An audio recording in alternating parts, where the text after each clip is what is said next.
World top rankings ఉన్న యూనివర్సిటీస్లో ఎలాంటి IELTS రాయకుండా ఫ్రీ ఎడ్యుకేషన్ అండ్ స్కాలర్షిప్ అందుకోవాలంటే కాంటాక్ట్ విదేశ్ కన్సల్ట్స్. నమస్కారం అమ్మా. నమస్తే అమ్మా. అమ్మ, పూజ చేసేటప్పుడు చాలామంది అంటే పాలు తాగొచ్చు, పండ్లు తినొచ్చు, కొంతమంది అయితే ఏకంగా టిఫిన్ చేసి కూడా పూజ చేయొచ్చు అని చెప్తుంటారు. అది కరెక్టేనా? అసలు నిజంగా అట్లా చేస్తే ఆ పూజ ఫలితం అనేది దక్కుతుందమ్మా? అసలు చేయడం మానేయటం కన్నా ఇది నయము అన్న దృష్టితో సరే అని అనొచ్చేమో కానీ ఒక నియమం పెట్టాక దాన్ని ఉల్లంఘించడం ఎందుకమ్మా? అసలు చెయ్యొచ్చా అన్న ప్రశ్న ఎందుకు వచ్చింది? చెయ్యకూడదేమో అని అనుమానం మనసులో ఉంటే కదా. అవును. పాలు తాగి చెయ్యొచ్చా అని ఎప్పుడన్నా ప్రశ్న వచ్చిందా? పండు తిని చెయ్యొచ్చా అని ప్రశ్న వచ్చిందా? టిఫిన్ తిని పూజ చేయొచ్చా అని ప్రశ్న వచ్చిందంటే చెయ్యకూడదు అని లోపల ఎక్కడో మనసులో ఆలోచన ఉంటేనే కదా వచ్చేది. ఎప్పుడైనా సరే ఏదైనా చేసేటప్పుడు పరగడు పని చేస్తే దానికి ఫలితం ఎక్కువ ఉంటుంది. ఆఖరికి వ్యాయామం చేసినా, యోగాసనాలు వేసినా ఏం చెప్తారమ్మా? ఖాళీ కడుపుతో చేయమంటారు. కొన్ని రకాల మందులైనా ఖాళీ కడుపుతోనే వేసుకోమంటారు. అట్లాంటిది రోజు మొత్తానికి కావలసినటువంటి శక్తిని ఇచ్చే పూజ అనే కార్యక్రమాన్ని పరగడుపున కాక పొట్ట నిండా తిని కూర్చొని చేయమని చెప్తారా?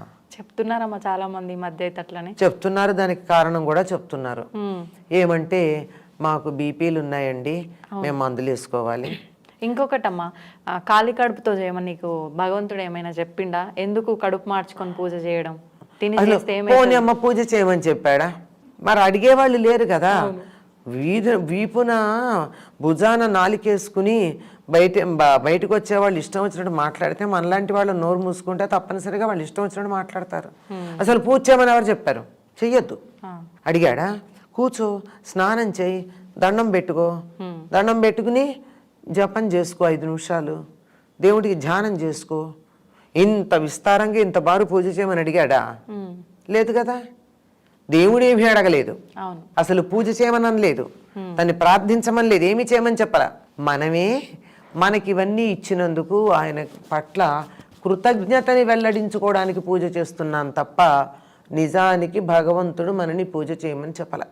ఎందుకంటే కృతజ్ఞం. విశ్వనాథ సత్యనారాయణ గారు శబరి ఘట్టంలో రాస్తారు, చేతులు ఉన్నాయి గనక పూలు తెచ్చాను, నోరుంది గనక పలకరిస్తున్నాను, నేనున్నా గనక నేను చూశాను అంది. వీడి ప్రయోజనం అది. నాకు నాలుక ఇచ్చావు, రుచి ఇచ్చావు, తినగలిగిన శక్తి ఇచ్చావు, తినడానికి పదార్థం ఇచ్చావు, థ్యాంక్ యూ అని చెప్పడానికి పూజ చేస్తాం. కన్ను ఇచ్చావు, కంటికి చూడగలిగిన శక్తిని ఇచ్చావు, చాలా అందమైన దృశ్యాలను ఇచ్చావు, థ్యాంక్ యూ అని చెప్పడానికి పూజ చేస్తాం.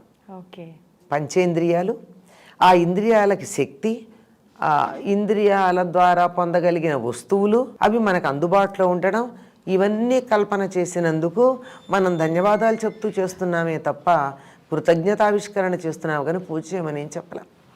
చేసినందువల్ల మనమే శక్తిని పుంజుకుంటున్నాం తప్ప అక్కడ వేరే ఏది ఉండట్లా, ఆయనకేం రావట్లా. అట్లాంటప్పుడు ఇలా చేస్తే బాగుంటుందని ఒక విషయం చెప్పాక అట్లాగే చేస్తే బాగుంటుంది, దాన్ని మార్చాల్సిన పని ఏముంది? దీనికి చెప్పేది కారణాలు చాలా చిత్రంగా ఉంటాయి. మాకు బీపీ ఉందండి, మందులు వేసుకోవాలి, ఓకే వేసుకో, వద్దన్నా. తిని వేసుకోవాలి, తిని వేసుకోమని ఏం చెప్పలేదమ్మా. పాలు తాగి వేసుకోవచ్చు, టీ తాగో కాఫీ తాగో వేసుకోమని చెప్పినటువంటి మందుల్ని టిఫిన్ తిని వేసుకోవాలని మార్చడం ఏమిటి? మాకు థైరాయిడ్ ఉందండి, థైరాయిడ్ ఎంప్టీ స్టమక్ మీద మాత్రమే వేసుకోవాలి, తిని వేసుకోరు. మరి ఇలాంటి కబుర్లు ఎలా చెప్తారమ్మా? నాకు టిఫిన్ తినాలనుంది, తిను, మందుల మీద పెట్టకు. లేదు బీపీ మాత్రలు కొంచెం 2 వేసుకుంటానండి, కొంచెం ఇబ్బందిగా ఉంటుంది, కడుపులో మండచ్చు, కళ్ళు తిరగచ్చు. టైము మార్చుకో, రోజు ఒక సమయానికి వేసుకోమన్నారు. నువ్వు భోజనం చేసే టైంకి వేసుకుంటాను నియమం పెట్టుకున్నప్పుడు వేసుకో. పొద్దున్నే వేసుకోవాల్సిన పనే ఉంది. పొద్దున్నే 7 గంటలకో 6 గంటలకో వేసుకోవడం అనేది ఎందుకంటే పాశ్చాత్య దేశాల్లో ఆ సమయానికి బ్రేక్ఫాస్ట్ చేస్తారు కనుక. వాళ్ళకి మనలాగా దేవుడికి పూజ చేయడం, మహానైవేద్యం పెట్టడం ఉండవు గనక ఆ చెప్పిన పద్ధతి వాళ్ళకి. నువ్వు 10ంటికి భోజనం చేసి 10ంటికి మంది వేసుకో, రోజు 10ంటికి వేసుకోవచ్చు. 24 గంటల లెక్క లేదు. నేను టిఫిన్ తినాలి తిను, దానికి మందుల పేరు దేవుడి పేరు అడ్డం చెప్పకం. వంక చెప్పక్కర్లా. ఓకే. నిజానికి ఉప్పు కారం వండిన పదార్థం ఇలాంటివి ఏం తీసుకున్నా అది పనికిరాదు. అందుకని ఉండలేని పరిస్థితుల్లో ఏదైనా కారణంగా మామూలుగా నిత్యం ఇంట్లో చేసుకునేది ఇంకొక అరగంట ముందు లేవండి, త్వరగా పూజ చేసుకోండి. మీరు మందులు వేసుకునే సమయానికో భోజనం చేసే టైంకో పూజ చేసేసుకుని చెయ్యండి. ఇంకొంచెం ముందులే చేయలేరా? అవును. అది లేదు, ఏదో సామూహికంగా చేయడమో ఎవరింటికో వెళ్ళడమో లాంటివి ఉన్నాయనుకోండి, ముందుగా ఒక పండు తినండి, కాసిన పాలో కాఫీనో తాగండి, ఓకే. లేదా పళ్ళ రసం తీసుకోండి. ఉప్పు కారం తగలకుండా ఉండడం ప్రధానం, వండింది కాకపోవడం ప్రధానం. కనుక అరటిపండు తినేయండి. అమ్మో అరటిపండు నాకు డయాబెటీస్ ఎవరు చెప్పారండి? ఇవన్నీ అపోహలు. ఒకసారి కనుక్కోండి, అరటిపండు యొక్క న్యూట్రిషన్ వాల్యూ కనుక్కోండి. ఈ మధ్యకాలంలో లేటెస్ట్ పరిశోధన చెప్పేది ఏమిటంటే అరటిపండు వల్ల షుగర్ లెవెల్స్ పెరగవు అని. పైగా అది పరగడం తినడమే మంచిది తర్వాత తినదానికన్నా. పైగా అది వెయిట్ కంట్రోల్ కూడా చేస్తుందట. ఎంత వ్యతిరేక భావనలు మనం దాని గురించి కలిగి ఉన్నాం. అవును, జనరల్గా అయితే వెయిట్ పెరుగుతారు అని అంటుంటారుగా అమ్మ. అది పరగడుపుని తినడం చాలా శ్రేయస్కరం, మంచిది. కనుక చక్కగా పాలు తాగండి, పళ్ళు తినండి, పరగడుపును చేసుకోండి. లేదు మేము చేస్తామన్నాక మమ్మల్ని అడిగేది ఏమిటండి? చేసుకోండి అంతే. టిఫిన్ తిన్నాక ఎంత లేదన్నా దాహం ఇస్తుంది. దాహం ఇస్తే మంచినీళ్ళు తాగుతాం.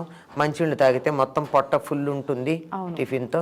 దాంతో అక్కడ కూర్చుంటే నిద్ర, లేదు కనీసం తంద్ర అంటే కునికిపాట్లు అవైనా వస్తాయి. ఎందుకు వద్దన్నారు. ఎప్పుడైనా సరే కొంచెం ఖాళీ కడుపు ఉన్నప్పుడే మెదడు చురుకుగా ఉంటుంది. నిజంగా ప్రతి ఒక్కరిలో అయితే ఈ సందేహం అనేది అవుతుందమ్మా. మీరు చెప్పినట్టు అది ఒక వంక తెలియదు, అది నిజంగానో తెలియదు. కానీ తినాలంటే తినండి, దానికి వేరే వంకలు చెప్పకండి అంటాను. అంతే. ఎవరిని మోసం చేస్తున్నారు? ప్రపంచాన్ని చేస్తున్నారా? మిమ్మల్ని మీరు మోసం చేసుకుంటున్నారా? వాళ్ళని వాళ్ళు చేసుకుంటున్నట్టే అమ్మ. ధన్యవాదాలమ్మా. వస్తే అమ్మా.